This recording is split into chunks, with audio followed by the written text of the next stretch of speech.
Hello, my name is Jodi Keller, and I'm the Regional Healthcare Coordinator from the Central Ohio Trauma System. Today, I would like to talk to you about COTS and the Healthcare Incident Liaison and what this team is doing to get ready for COVID-19 and how it impacts Central Ohio and Southeast Central Ohio. COTS staff are on call 24 hours a day, 7 days a week for our hospitals and our healthcare agencies that are participating in our healthcare coalitions in the Central Ohio region and in the Southeast Central region. We've built coalitions in these regions just for this type of event. We've been planning for some kind of a pandemic for 20 years. We've been planning for this worst case scenario pandemic for 20 years.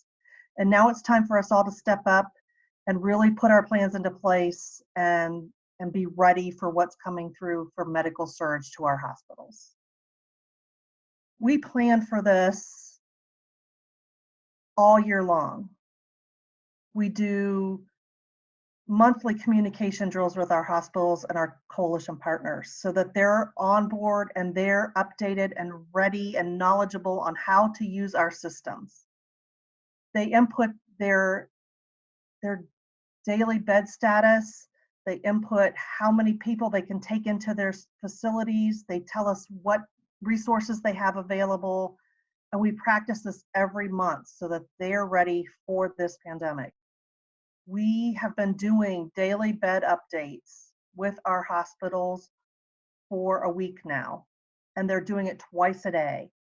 And they're doing a fantastic job with letting us know how many available beds we have, how many available negative pressure rooms we have, how many ventilators we have. Every day they're being tasked with a new piece of information that we need to share with our partners at the state level. And our hospitals are just stepping up to the plate and getting that information to us in an amazing, quick manner. We do exercises every year, 1 or 2 exercises every year. We practice with our coalition surge test every year on evacuating hospitals and surging patients into other hospitals. This is a federal requirement that the hospitals participate in this coalition surge test. So surging into our hospitals is something that we practice at least annually, sometimes more than that. So these are things that we've been practicing. We are canceling elective surgeries. We're conserving protective equipment so that our healthcare workers have as much gowns and masks and gloves available to them as they possibly can. We're doing donations from dental offices and eye clinics and other companies that no longer need PPE right now because they're closed. The Postal Service is donating PPE to the cause.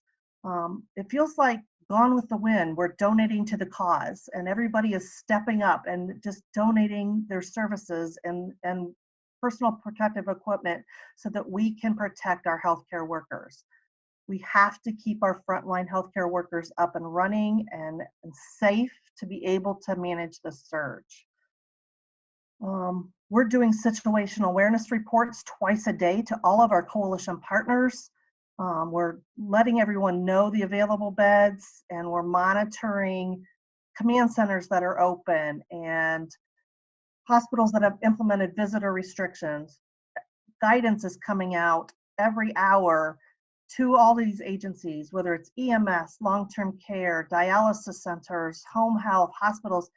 There's tons of guidance that's coming from the Ohio Department of Health or the CDC or OSHA. All kinds of agencies are sending out guidance, and we're putting those in our situational reports so that we are able to share all that information out.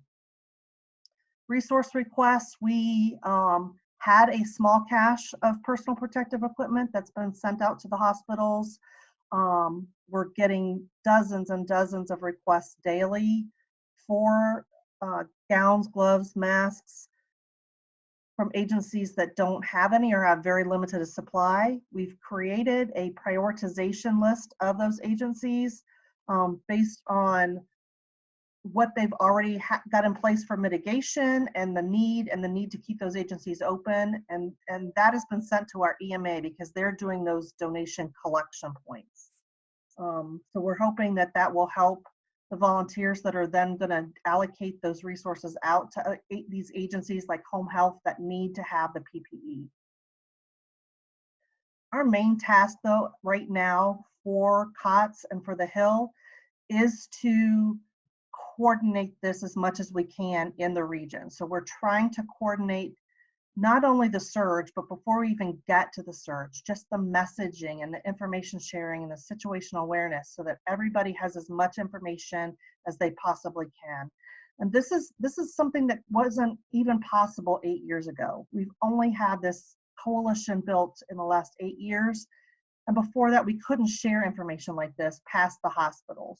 We had a hospital coalition, but not a coalition of these other healthcare partners.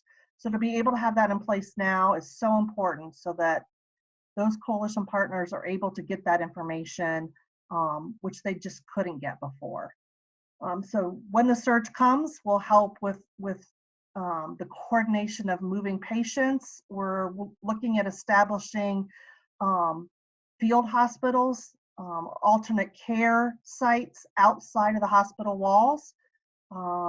That's a huge task, and our hospitals are coming together to work together. You know, these guys are